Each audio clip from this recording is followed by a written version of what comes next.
on va accueillir notre prochaine oratrice, c'est Stéphanie Lopez. Donc Stéphanie Lopez, on l'applaudit, bien sûr, elle est data scientist et elle a, entre autres choses, collaboré à un projet d'IA pour guider les radiologues dans le dépistage du cancer du poumon.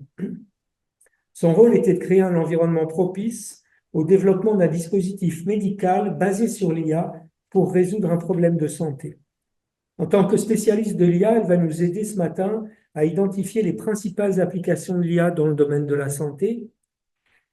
La vision de l'IA qui est portée par Stéphanie s'étend au-delà des aspects techniques ou scientifiques pour aborder la méthodologie, les relations interprofessionnelles et les impacts économiques, environnementaux et humains de cette discipline.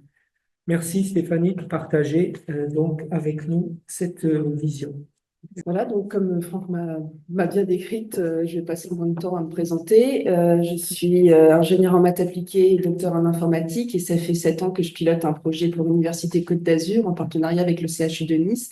Mais surtout, à la base, c'était une société, TerraPixel, qui est issue d'INRIA, qui a pivoté son activité en 2017 pour intégrer l'IA dans l'imagerie médicale et qui avait participé en 2017 à 2 challenges internationaux, un sur le cancer du sein et un sur le cancer du poumon. Ils se sont orientés sur le dépistage du cancer du sein et ils ont bénéficié de l'opportunité que représentait l'IDEX, parce que l'Université Nice-Côte d'Azur, en 2017, a obtenu, avec une dizaine d'universités en France, le label IDEX. Et donc, c'est de cette innovation qu'on a décidé de collaborer ensemble et d'aller plus loin. Et donc, en 7 ans, j'ai pu développer une vision transverse du milieu de la santé et de l'intégration de l'IA, aussi bien d'un point de vue de recherche académique, mais aussi la question de son intégration dans la pratique concrète. Alors, vous allez à du technique. Voilà. Alors, bon, tout le monde connaît ce genre de petit graphique représentant l'intelligence artificielle. On parle d'IA symbolique, ça c'était il y a longtemps. Le machine learning qui a bien émergé au moment où j'étais en école d'ingénieur. J'ai réalisé mon doctorat sur ce qu'on appelait le machine learning. Et puis à la fin de mon doctorat, c'était déjà has-been, puisqu'il y a eu l'explosion du deep learning grâce voilà, à l'explosion de capacité de calcul. Et puis maintenant, on est encore has-been puisqu'il y a ChatGPT et toute l'IA générative. Donc, comme vous pouvez le constater, au fur et à mesure, en fait, on va dans de plus en plus précis. Mais ça ne veut pas dire que ça balaye toutes les autres méthodologies. D'ailleurs, dans les pistes déjà évoquées sur le fait qu'il fallait faire attention à l'environnement et tout, on pourrait se poser la question s'il ne serait pas plutôt préférable de revenir à des modèles plus anciens et moins consommateurs dans certains cas, dans certaines pratiques. Mais bon, là, ce sur quoi je vais m'attarder, c'est 3 thématiques. Premièrement, apprendre à maîtriser l'IA en médecine. La seconde étape, ce sera le rôle de l'IA pour les patients et enfin les enjeux pour l'avenir. J'ai choisi comme fil rouge Prométhée qui va chercher le feu pour le donner aux hommes, aux humains. On peut dire que l'intelligence artificielle, c'est le feu de la connaissance et la question, c'est qu'est-ce qu'on fait, quels sont les risques de ce feu et puis comment faire pour éviter qu'il s'éteigne. Voilà, il y a plein d'enjeux. Donc, pour la première partie, l'IA et les professionnels de santé, apprendre à maîtriser. On va d'abord regarder les opportunités et freins actuels, se former à l'IA et avec l'IA et apprendre la vigilance. Alors ça, c'est pour faire bien, c'est pour vous montrer que je lis aussi parfois des rapports du Sénat. C'est long, mais il y a des beaux graphiques et j'aime bien les graphiques. Donc, le premier nous montre qu'il y a 3 types d'applications aujourd'hui, prévention et dépistage, diagnostic et suivi, mais aussi le pilotage et organisation du système de santé, donc le côté plus administratif. Et on voit qu'en fait, c'est plutôt dans cette dernière catégorie que les usages ont un plus gros niveau de maturité. Mais ça n'empêche pas voilà, qu'il y a la prévention des cancers qui est en avance. Mais c'est pas tellement la technologie en elle-même est-elle mature ou pas, c'est plutôt son intégration dans l'étude, dans la pratique clinique qui peut poser problème. Je reviendrai probablement, Mais il faut bien comprendre que à partir du moment où l'intelligence artificielle peut changer le diagnostic des experts médicaux et avoir un impact sur la vie des patients, bah, ça pose problème. Donc, c'est pour ça qu'il y a des organismes de réglementation, de certification, donc CE pour l'Europe et FDA pour les États-Unis. Et concrètement, pour ce qu'on appelle les classes 2A, donc l'aide au diagnostic, c'est le projet que j'ai porté, par exemple, qui concerne la caractérisation du potentiel de malignité d'un nodule pulmonaire à partir d'un scan. On peut changer l'avis des radiologues qui sont les lanceurs d'alerte et donc possiblement toute la chaîne de suivi. Donc c'est classe 2A concrètement pour aller sur le marché. Il faut miser minimum sur 2 ans d'un dossier juridique approprié. Pas moins de 1 million d'euros parce que concrètement, il faut les juristes associés. Donc, vous voyez qu'il y a quand même une barrière entre on a une belle idée et concrètement, ça vient dans les mains des médecins. Donc, je vais passer vite fait sur cette slide, puisque concrètement, c'est les domaines d'application et des produits, et c'est bon.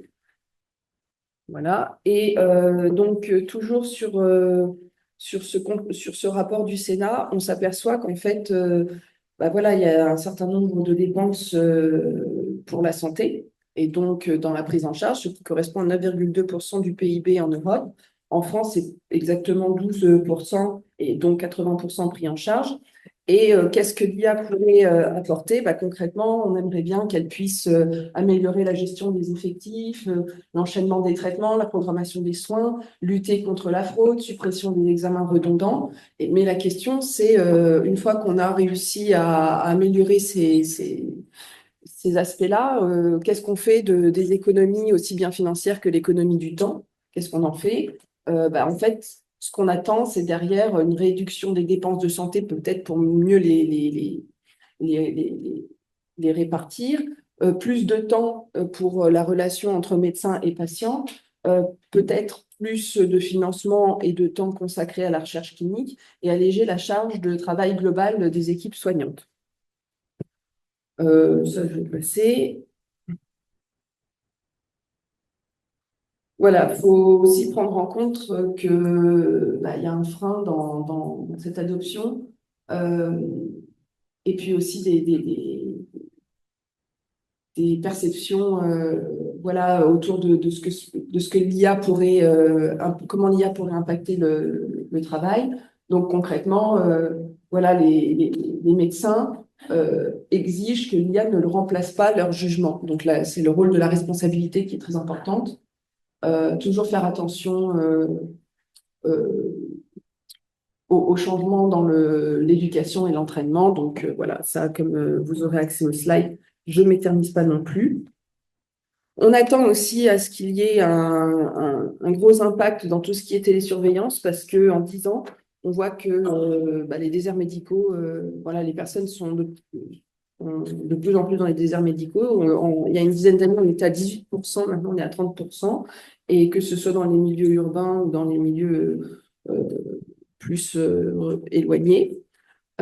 Donc, ça fait partie des enjeux de télémédecine et de vigilance.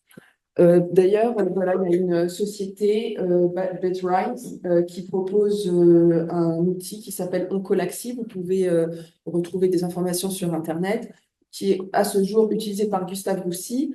Et cet outil s'appuie sur les symptômes signalés par le patient pour détecter automatiquement des rechutes ou des complications liées au traitement suivi.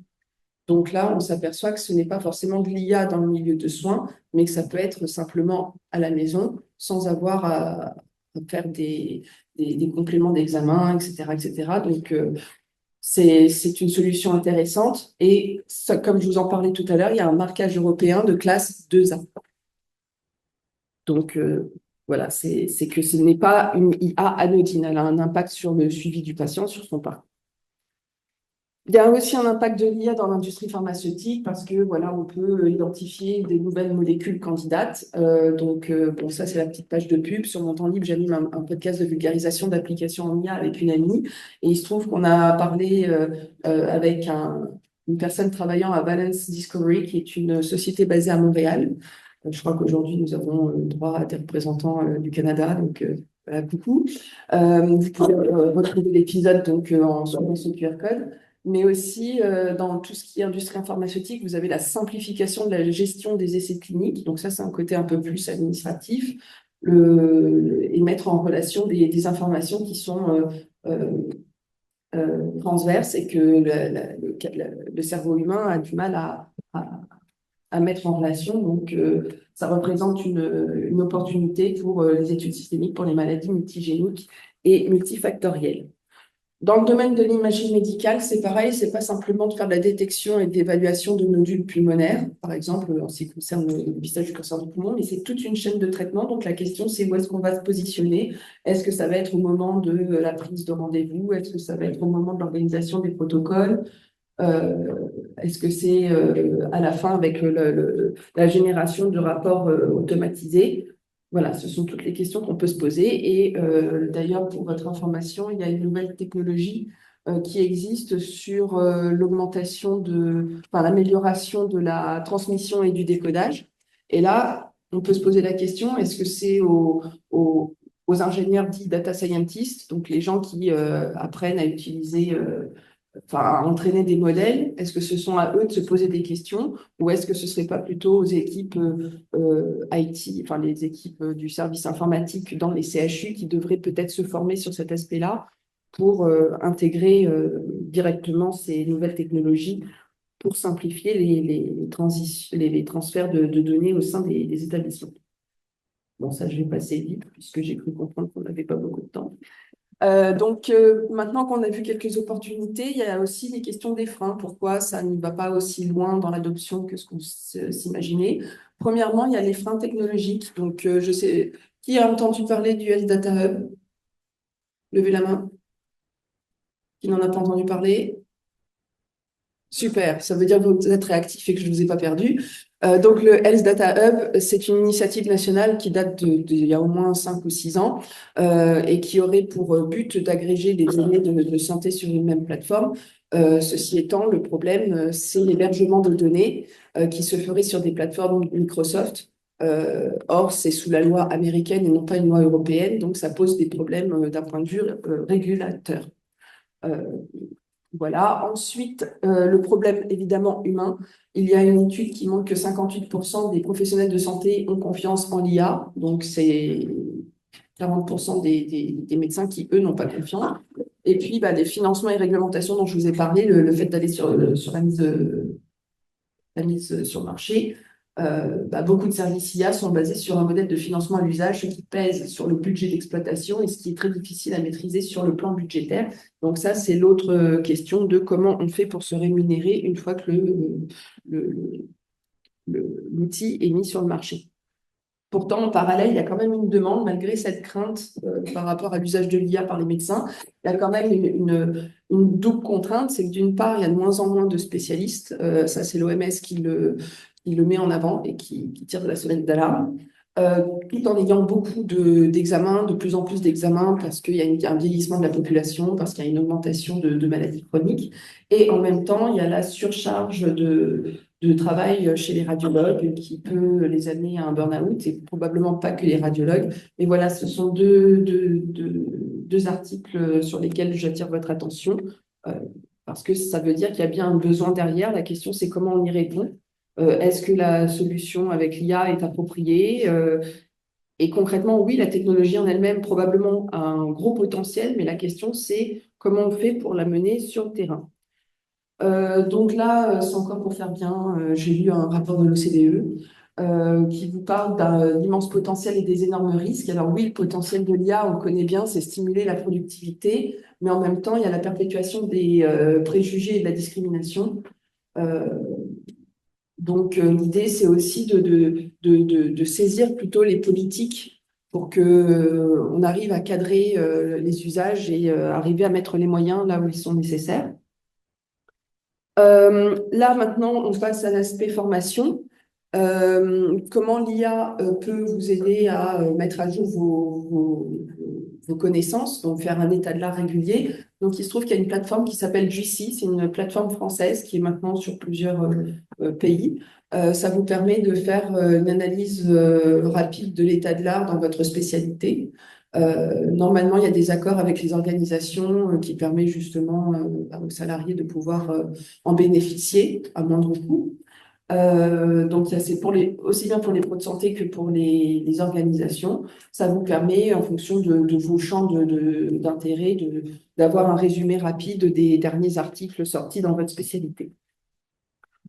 Pour rester 2 secondes sur l'aspect de se former, il y a aussi, bien sûr, l'intégration par les serious games, voilà, de nouvelles pratiques. Et tout à l'heure, il y a le docteur Percival qui vous parlera de son application. Et puis, concrètement, qu'est-ce qui se passe si jamais, malgré l'enthousiasme, malgré les moyens mis, ça ne marche, enfin, c'est mal maîtrisé. Concrètement,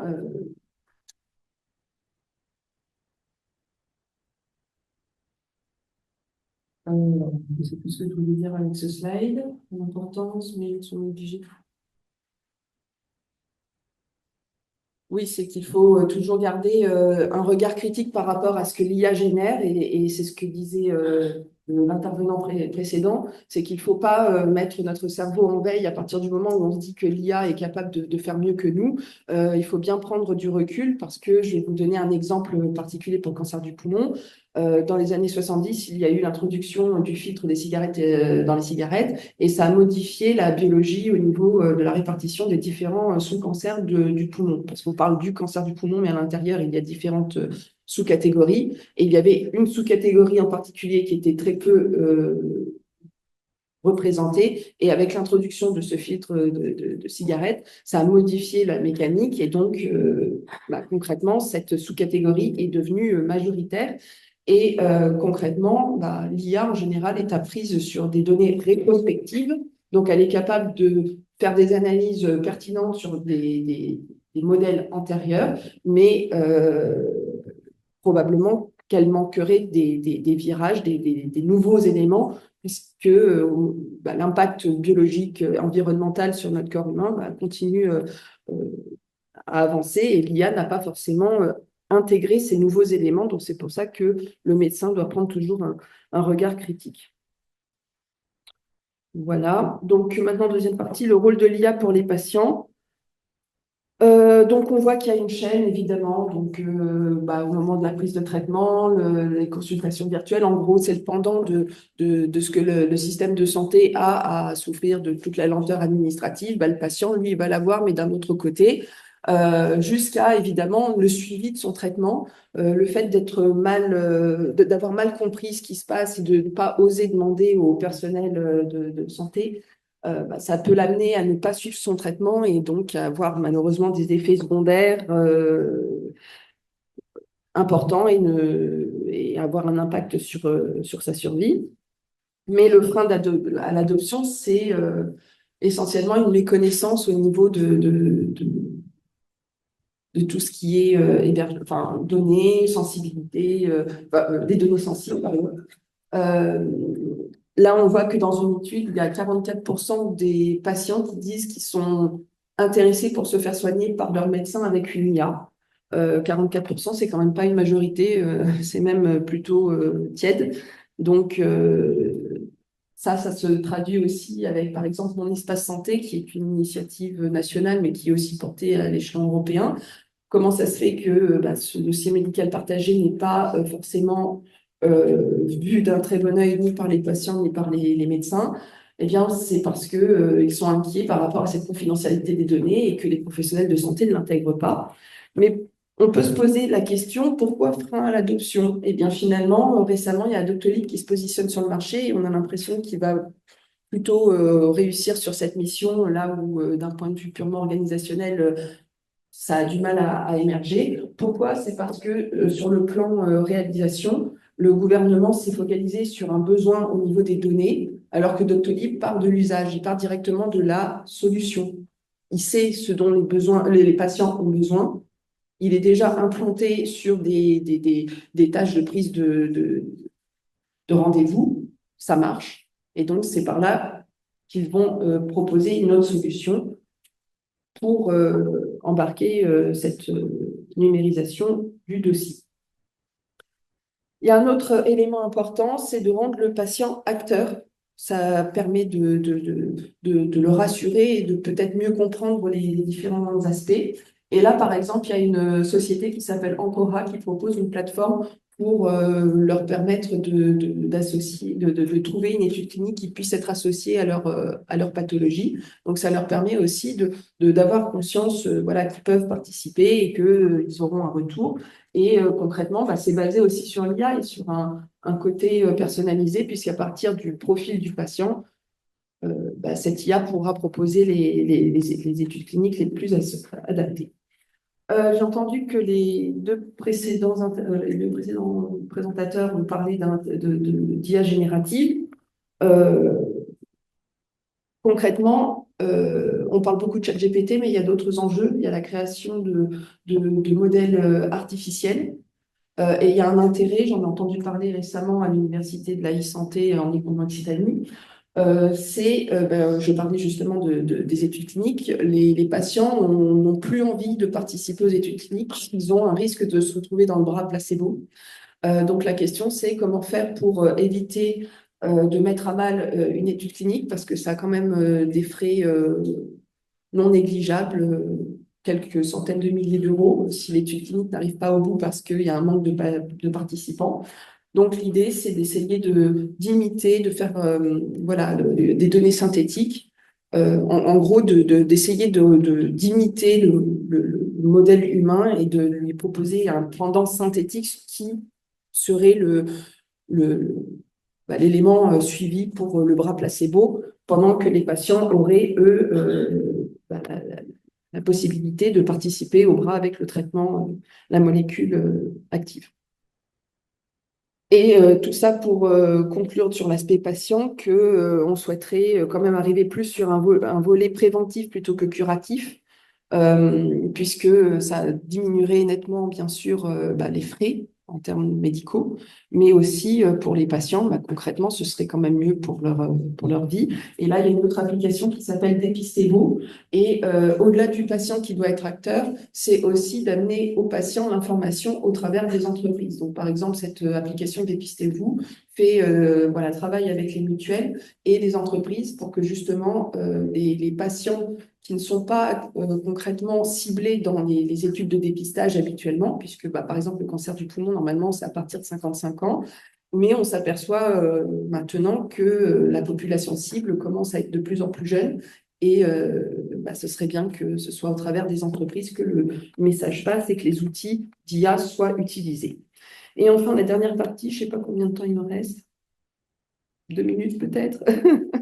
Bon, c'est après avoir fait justement le bilan entre les opportunités, mais aussi les freins, aussi bien du côté professionnel de santé que côté patient.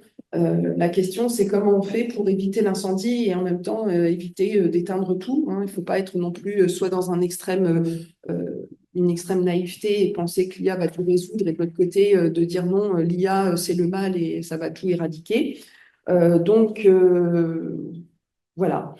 C'est vrai qu'il y a beaucoup de projets de R&D qui nous montrent le potentiel de l'IA et ça nous fait rêver.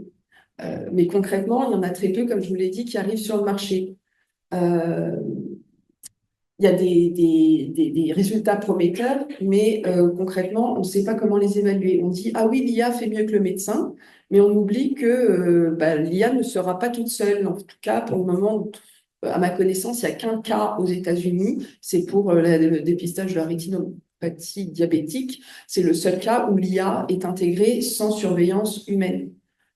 Probablement, alors ça c'est mon interprétation, probablement parce que les effets secondaires ou le fait de rater cette pathologie a un impact minime sur la vie du patient, et qu'on se dit que de toute façon ça fait gagner du temps dans toute la pratique et que les médecins peuvent passer du temps sur des pathologies un peu plus sévères. Mais concrètement, dans la vie, ce sera toujours humain plus IA versus humain tout seul.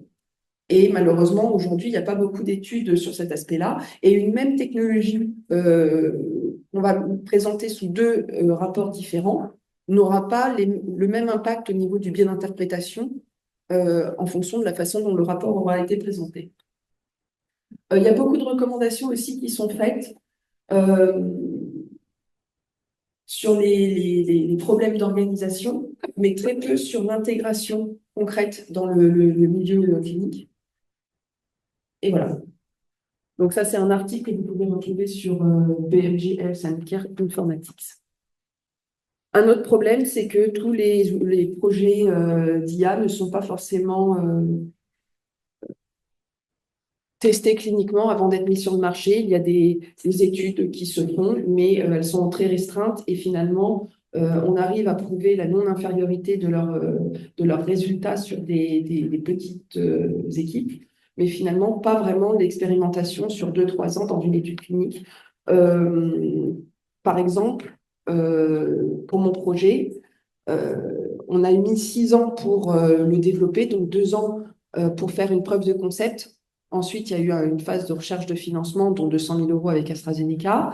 Ensuite, ça m'a permis de créer une petite équipe transverse, notamment sur le volet informatique, pour avoir la possibilité d'intégrer l'IA dans un outil de visualisation. Mais la phase la plus chronophage, c'est la phase de récupération de données du CHU, parce qu'il va falloir déposer avec le Data Protection Officer du CHU un dossier auprès de la CNIL pour obtenir une autorisation d'utiliser des données du CHU anonymisées, de manière à pouvoir tester la robustesse de notre outil qui a été entraîné sur d'autres données. Et le deuxième volet réglementaire, c'est la rédaction d'un protocole d'études cliniques pour pouvoir tester son intégration. Et pour nous, ça a pris 1 an avec l'étude d'Acapo portée par le professeur Marquette et le professeur Hoffman. Donc 1 an de rédaction parce que entre-temps, voilà, on reçoit les retours, on doit répondre, etc., etc. Et une fois qu'on a eu à écrire l'étude clinique, il y a aussi la phase d'intégration avec le service informatique, l'équipe d'IA et éventuellement un tiers pour pouvoir compléter les éléments. Donc là, je viens de vous parler de l'aspect réglementaire. À ce moment-là, il n'y avait pas encore cette initiative de Health Data Hub en cours. Maintenant, il y a la possibilité d'être accompagné et ça prend 18 mois pour la mise en relation. En ce qui me concerne, ça a pris 3 ans pour pouvoir obtenir l'autorisation de récupérer les données du CHU. Ça, c'est pour vous illustrer d'une manière un peu rigolote et histoire de réveiller un peu. Voilà, ça c'est le début du projet. On a l'impression que c'est magnifique. On sait que voilà, certes, c'est compliqué d'avoir accès aux données du CHU parce que ce sont des données sensibles, mais le but, c'est d'aller dans l'hôpital et d'obtenir la mine d'or. Mais concrètement, c'est pas une sinécure. Voilà, il y a tout ça qui nous attend entre les dossiers, de savoir quel est le flux de données à l'intérieur. Et donc, c'est important d'être aussi en relation avec toutes les personnes du système, pas seulement un médecin. Donc, moi, en ce qui me concerne, c'était un radiologue, mais il y a aussi toute la DRCI, la direction de la recherche clinique, les personnes qui sont aussi dans l'imagerie. Donc, c'est important vraiment que toutes les personnes impliquées dans le flux de données au sein du CHU soient informées de son rôle, en fait, dans l'accessibilité aux données pour les projets d'IA en santé. Un autre frein qui risque d'émerger avec ChatGPT, c'est qu'on a parlé tout à l'heure du potentiel d'écrire des rapports automatisés de manière très belle, voilà, et de nous faire gagner du temps. Mais concrètement, dans la recherche, il y en a certains qui en profitent pour pouvoir écrire des papiers. Alors, il y en a 2 versions, hein. Il y a la version frauduleuse, c'est-à-dire qu'il n'y a absolument pas de données, tout a été inventé. Ou la mauvaise qualité, c'est-à-dire qu'il y a des vraies données, mais concrètement, les résultats n'apportent rien. Donc ça a un impact, bien sûr, parce que ça amène la perte de crédibilité de la recherche, des biais dans les résultats des revues, un empoisonnement de la littérature scientifique. Donc, c'est c'est un fléau qui risque de nous gangréner et de ralentir l'adoption. Donc, c'est pour ça, je reviens sur ce qui a été dit dans la présentation précédente. Il est important que nous ayons un regard critique sur l'usage de l'IA. Et dernier point qui a déjà été mentionné, c'est par rapport à l'environnement.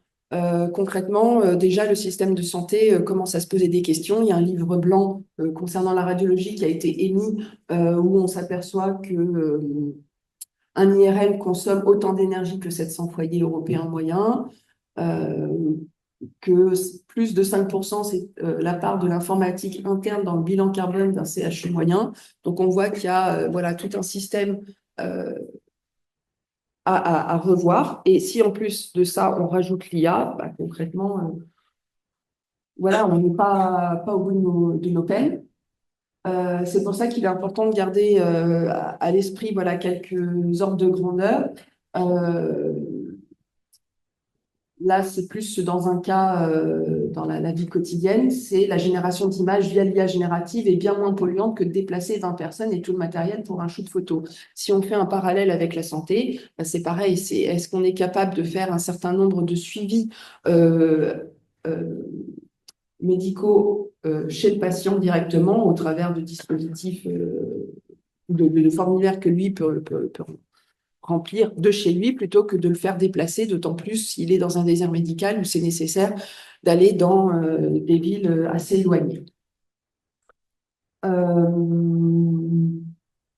Dernier point, ça revient toujours sur cette question d'usage.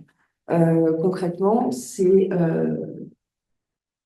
à quoi sert l'IA aujourd'hui? Est-ce que c'est vraiment pour améliorer un besoin de l'humain ou est-ce que c'est pour améliorer l'IA? Une IA qui s'améliore elle-même, est-ce que ça a un intérêt pour nous? Est-ce qu'il ne faut pas faire un pas de côté? Donc ça, ce sont les quelques conclusions que je vous propose. L'IA en santé, c'est pas un travail individuel, c'est pas les data scientists d'un côté ou les médecins de l'autre qui demain auront suffisamment de connaissances au travers des DU portés par l'Université Côte d'Azur au hasard et le professeur Imbert.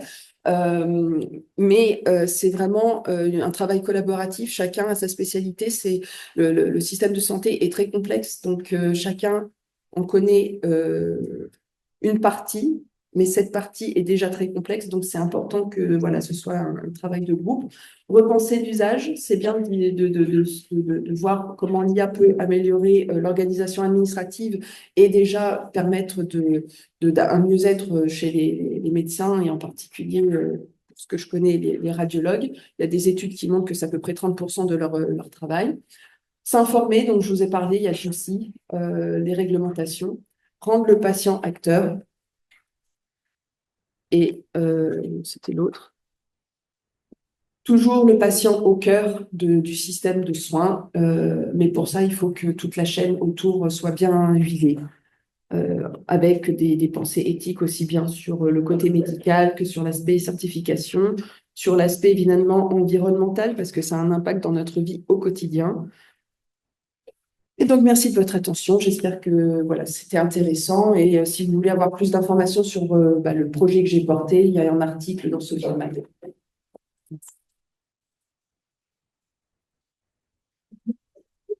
J'ai dépassé.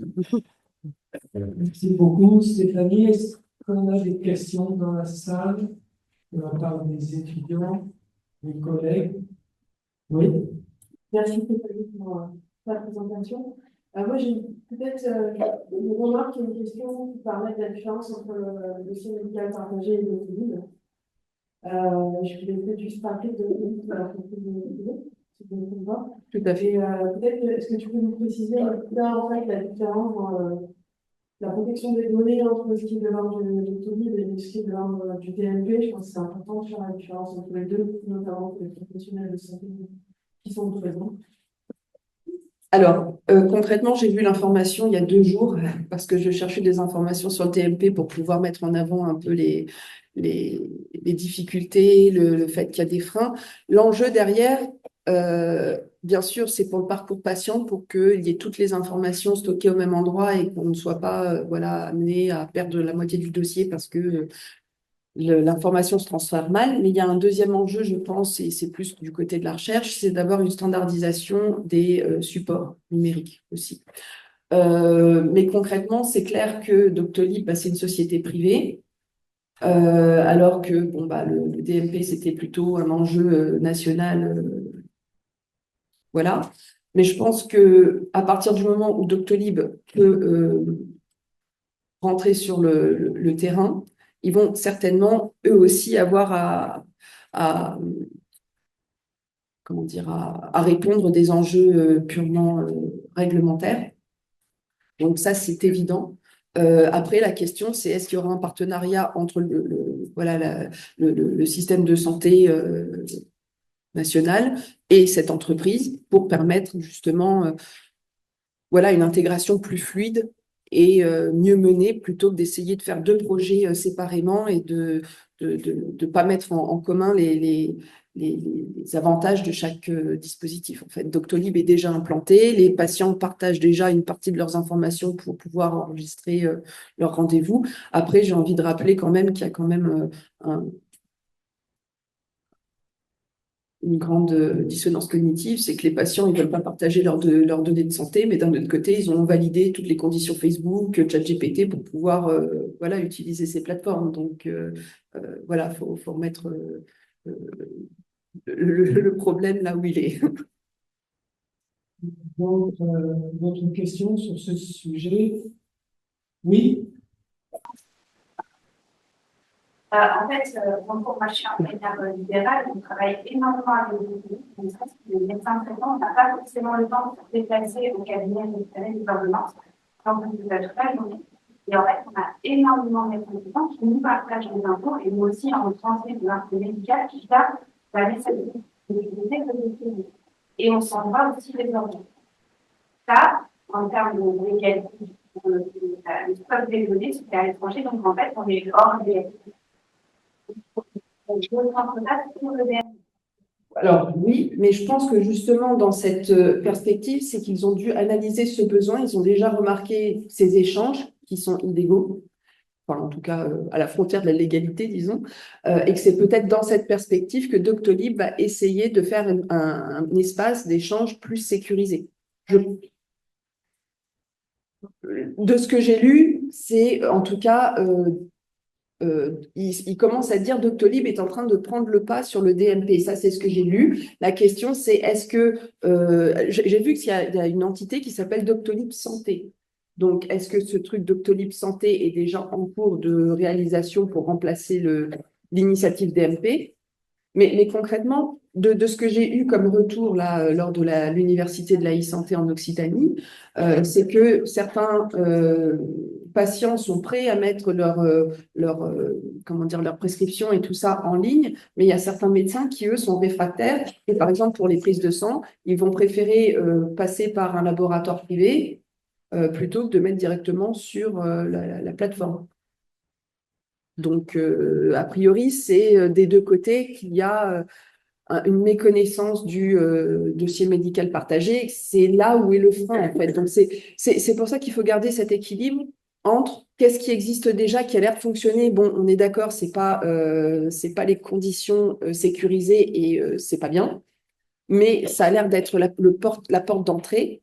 Et auquel cas, il faudrait peut-être mettre les moyens sécurisés sur cette plateforme pour permettre justement de l'optimiser, de rendre les échanges sécurisés et non plus n'importe comment, parce que ben, on voit que cette méthodologie fonctionne. C'est là où est le besoin et c'est là où est la solution. Le problème, c'est qu'il y a des failles, oui.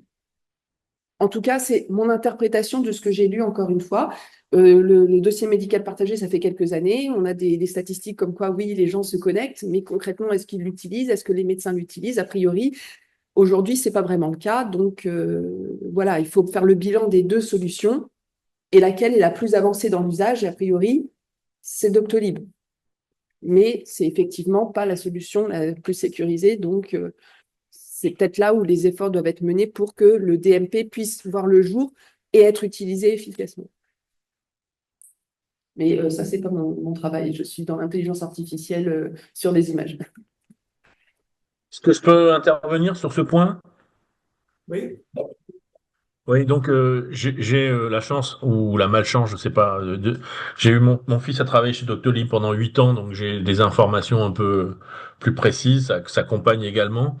Donc tout ce que vous dites est tout à fait juste. En fait, le concurrent pour l'instant, c'est plutôt mon espace santé. Et effectivement, la volonté pratiquement officielle de Doctolib, c'est de concurrer mon espace santé. Il faut vous rendre compte qu'aujourd'hui, que ça soit mon espace santé ou le dossier médical partagé, quoi qu'on en dise, ce sont des échecs retentissants, notamment parce que ce qui est quand même excessivement fort, ils arrivent à transformer des données structurées issues de la biologie en documents PDF, donc en documents non structurés. Donc c'est quand même le summum de la folie douce ou de l'administration française. Et il y a beaucoup de petits pays comme Singapour, enfin Taïwan c'est plus grand déjà en termes de population, le Danemark ou Israël qui ont une sorte de dossier médical partagé à l'échelle du pays. Alors c'est entre 5 et 20 millions d'habitants et qui est opérationnel. Alors bien entendu la complexité elle est pas linéaire avec le nombre de la population, mais donc on peut dire aujourd'hui qu'il n'existe pas de dossier médical partagé et ça explique d'ailleurs pourquoi il y a autant d'hôpitaux universitaires qui ont développé des entrepôts de données de santé pour pouvoir récupérer au moins l'ensemble des données d'un hôpital dans un endroit pour pouvoir faire de la recherche clinique secondaire. Merci pour cette précision.